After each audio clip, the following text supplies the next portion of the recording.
Check out this log.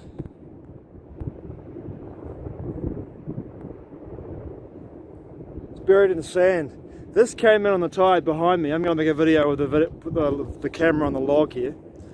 This big log came in on the tide behind me in the ocean here.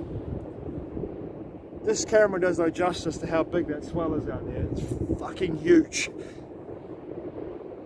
It's sandbar, sandbar, sandbar. It would be probably, I don't know, 4 to 5 meters high, the swell out there. It's massive. Anyway, Whorapū Beach. I had this really interesting talk with my friend Isa the other day about this particular topic. I thought I'd do a video on it because her perspectives align with Edgar Cayce's perspectives around the nature of consciousness and how consciousness affects the planetary consciousness. I have my friend Kaylee too. There's my friend Kaylee and Isa both said the same thing. These two women said the same thing to me, and I totally heard them. And they could totally feel it. They knew through their own intuition before they even knew about Edgar Cayce saying this, that this was happening on a level that was quite evident to them, right? So I'll start with Edgar Cayce. I remember watching a Dark Journalist video, and he was talking about Edgar Cayce saying that these earth changes would happen in 36. And people went, oh, 1936, nothing happened, right? And then then people started saying, 2036 maybe?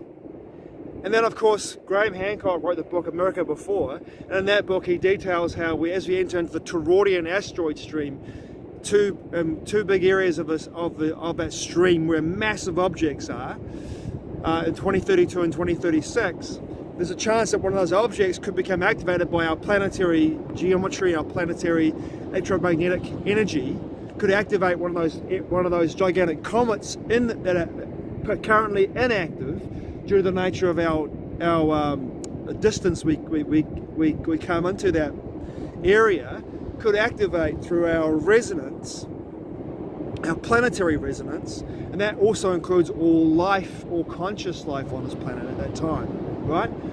Could activate one of these large objects, or we could just, in the gravitational well of being in that massive part of massive object, part of the Toroidal asteroid stream, due to the nature of our vicinity, of close to, in regards to our electromagnetic energies, and also the attraction energy of our electromagnetic planet as we get closer to these large objects. I'm doing a terrible job of explaining this, but the closer we get to these objects, one of them could become activated if it's dormant, e.g. a comet, due to the nature of our resonance as a planet electromagnetically or electrically, and therefore activate it, and it could come towards us, and large parts of that comet could smack into our planet in 2036. And if that happens, you sure as shit might get earth changes, as Edgar Cayce talked about, right? But Edgar Cayce also said this: the psychic residue, the collective consciousness of people influences the planet's movements, seismically, volcanically, topography, geography. It all changes due to the nature of people's collective consciousness. It responds to it, right? So it reacts and responds to people's collective consciousness as a society, as a civilization, as beings living upon a living being, right? Example, for me, as a man in a man's body, if I have a flea biting my arm, I will look to scratch it, right? You think about how the planetary consciousness and our planet is a living conscious being who maybe loves us all life upon it, that lives upon her. The whole idea of a Gaia hypothesis, Sophia Gaia, we give her a female representation, our planet. She loves all of us who live upon her. But when we get too out of control, when we get too abusive towards her and all life upon her, she resets. She scratches the fleas and gets rid of them, right? And we have a record of large cataclysmic events throughout our history. Throughout recorded history, we have had enormous cataclysmic events. But Edgar Cayce said in one of his readings that the psychic energy of the planet, of the people on the planet and on the land, has an influence on the response of the land itself, right? Has a response, so therefore seismic activity, volcanic activity, earth changes can happen due to the nature of people's energy in that particular area of the land, wherever they're living at that time. So my friends Kelly and Issa said the same thing without even knowing about Edgar Cayce's work. So I found fascinating. Fascinating. And if you look at Babu Dev Misra's work in Yuga Shift, the book Yuga Shift, he says at the end of the Kali Yuga cycle we enter into ekpyrosis, a transmutation through fire. The ancient Hellenic Greeks called it ekpyrosis, a transmutation through fire, a transition through fire. And the ring of fire, this big plate full of volcanoes and very strong seismic activity in the Pacific since 2025 has gone ballistic and is still going ballistic, right? Volcanic eruptions in the Philippines, Indonesia, the Kamchatka Peninsula in Russia, Alaska, earthquakes all around the Ring of Fire, including down here in New Zealand, the Kermadec Trench, south of New Zealand as well. We're probably due for a big earthquake in New Zealand, either with the Trans-Alpine Fault or a volcanic activity in the Central Plateau, in the Bay of Plenty, where we have a super volcano from White Island all the way to Taupo, that whole region, Rotorua, White Island, Bay of Plenty, Central Plateau, even Mount Taranaki is also a volcano, Auckland City, volcano, right? We are due for some activity here in this country at some point, and then you can bet your bottom dollar we're going to have some at some point, for sure. But back to the idea of collective consciousness influencing the planetary consciousness and therefore influencing the consciousness of the planet itself. Now, Edgar Cayce said in 2036 there will be some enormous earth changes. Northern Europe will be gone in the blink of an eye. The new coastline in the United States would be, I believe it was Nebraska, would be the new coastline in the United States. Look on the map of the United States to see where Nebraska is, and consider that to be your new coastline, if that's the case. Now, my question is, if Northern Europe goes in a blink of an eye, to where? Gone. Underneath the ocean, earth changes, land rising, land sinking. Happened before. Where will we be in regards to a collective consciousness for that to happen? If that was to happen, where would we be as a collective consciousness to have a planetary consciousness react in that way? Or would there be a large asteroid or comet strike or comet strikes in 2036 and 2032 that caused our planet to go for those earth changes? Or is it both? Will they come together as a double tap, as they say in the military? A double tap event. Comet strike and earth changes created by the energetic confluence of people on the planet at the time. And my two friends, Kaylee and Issa, two women, very intuitive, who said to me on the phone, the earth changes happening right now are due to the fact that people's energy, their resonance, is causing the planet to react the way that it is. That's what they both said. And I was like, fuck, that's amazing that you both said that. I totally concur with what you said. The energy of the people is changing the planetary consciousness's energy, and she's going like, fuck you, time to reset. Coherence and harmony with the planetary consciousness is how we once lived in a golden age, 14,000 years ago.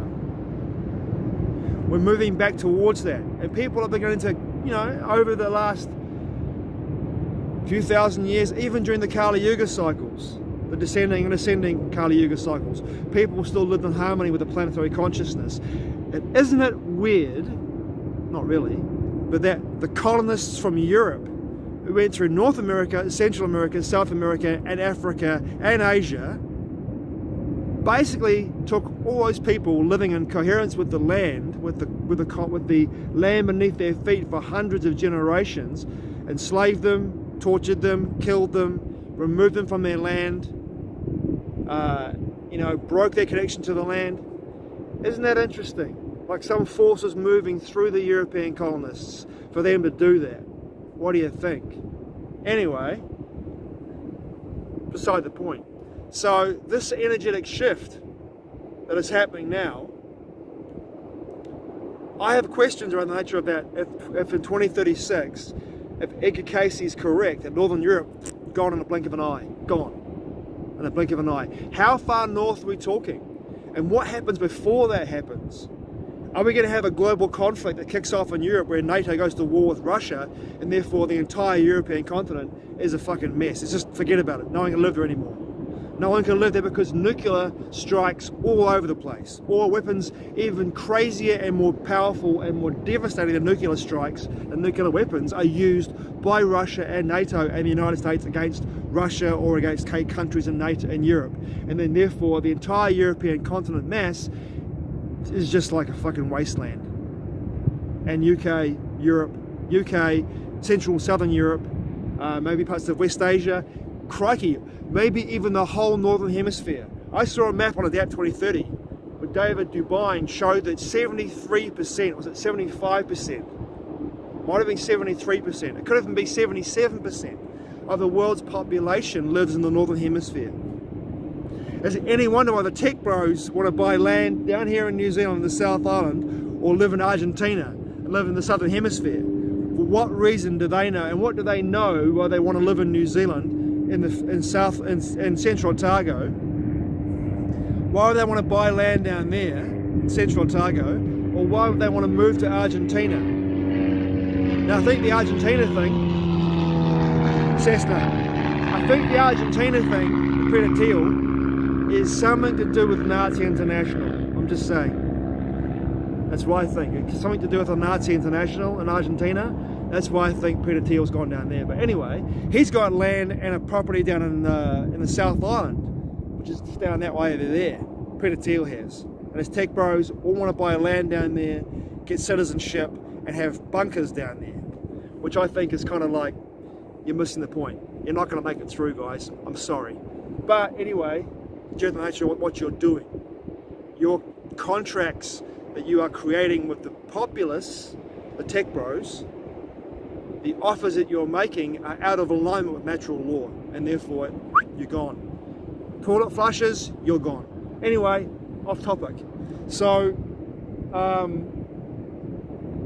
I wonder what's going on in the United States if Nebraska is going to be the new coastline, west coast of the United States, according to Edgar Cayce. You know, Bill Hicks did a video, did a spoken word CD called Arizona Bay, where the whole of California just falls into the ocean. Yeah. But I have to wonder, like, if Cayce is correct, and that's where the new coastline is on the west coast, and then the Great Lakes at some point as well begin to pour into the Gulf of Mexico at some point too, according to his readings as well. And the east coast of Australia, of the United States, also gets smashed as well. What's going on psychically in that country? And how is it that all these people that have migrated into that part of the world, North America and Europe, from Africa, from West Asia, from the Middle East, have all migrated into Northern Europe? Is that a lead to tell you what they want, what the powers that be, the parasite class, or is there a force moving through them to get a lot of people to move into Northern Europe, to get into Europe, to get in the United States, to get them all up there, and then flush the fucking toilet? Whether that be through war, food shortages, famine, or earth changes. Is there a force that's moving through these people to move them all? Is there a manufactured narrative? Of course there is, through the Middle East, through Africa, destruction of Syria, Iraq, Iran, Libya, Lebanon, pushing people out of the Middle East into Northern Europe, into Europe for a better lifestyle.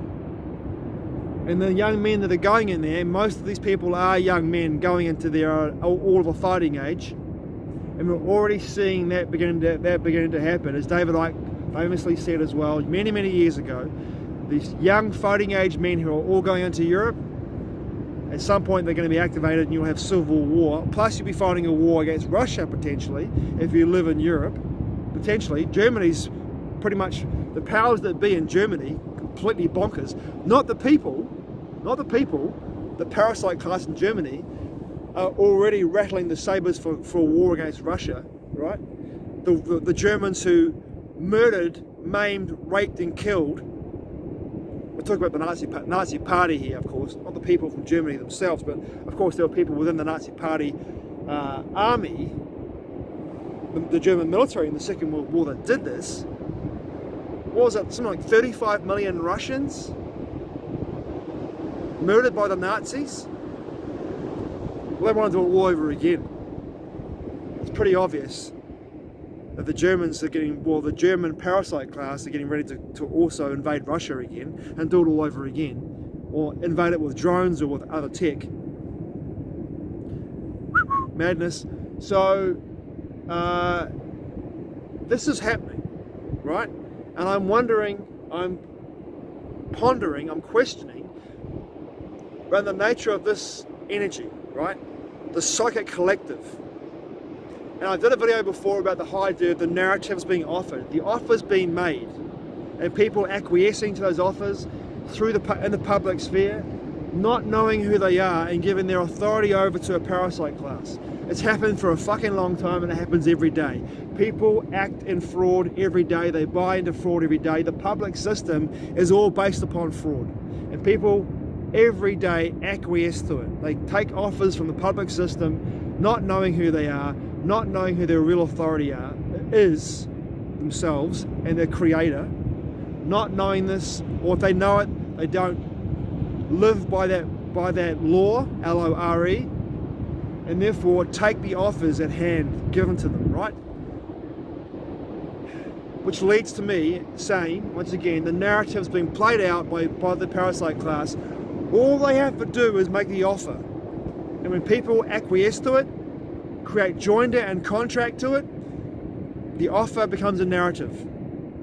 That narrative plays itself out. So, which leads me to this other question. Is this part of the deal? Is this how it's always been? People in the know, who have the knowledge of how natural law works, make the offers to the mass population who acquiesce to it silently or otherwise, create joinder and contract, and therefore the narratives happen. And is that in the life stream of the planet itself? Is that part of the deal?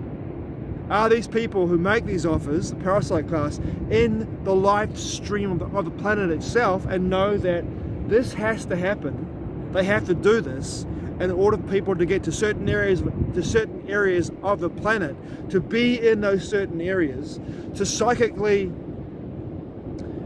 imbue that energy that they have in regards to the energy which helps to ascertain, helps to create the earth change events, to end them, to get rid of them. Big question. I don't know the answer to that one. It's just a question.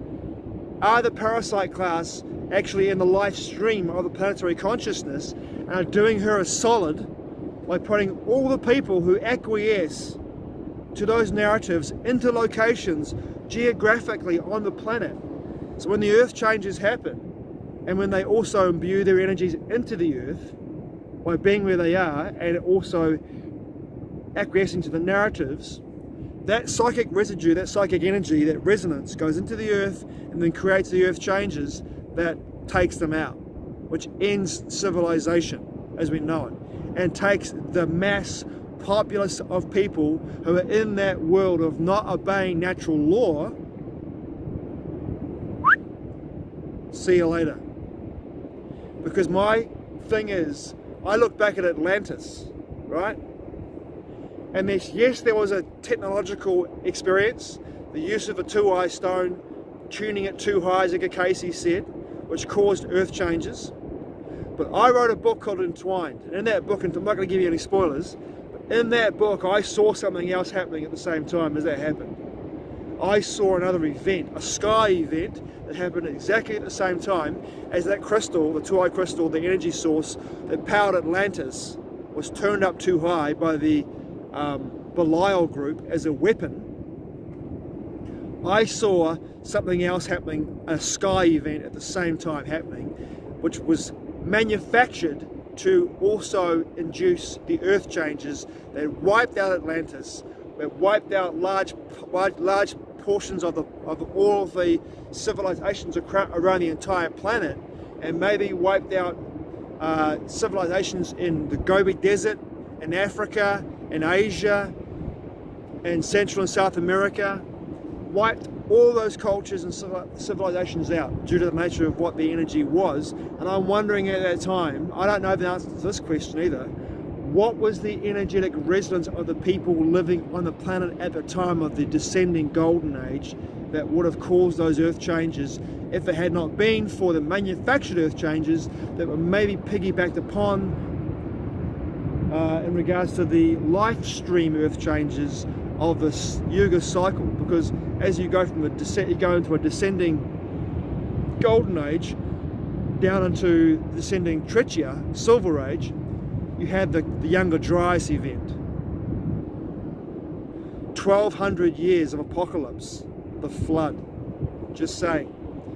So thank you, Kaylee and Isa, for your messages and for your incredible wisdom. Very powerful, intuitive woman. I truly appreciate it because it prompted me to make this video and ask these questions, because I have no answers, but I've got a lot of information I can look at and study and then discern for myself in regards to how this is going to play itself out. And I guess it's a game of wait and see, isn't it, really? Thanks for watching. I truly appreciate it. Mā te ua. I'll see you again soon.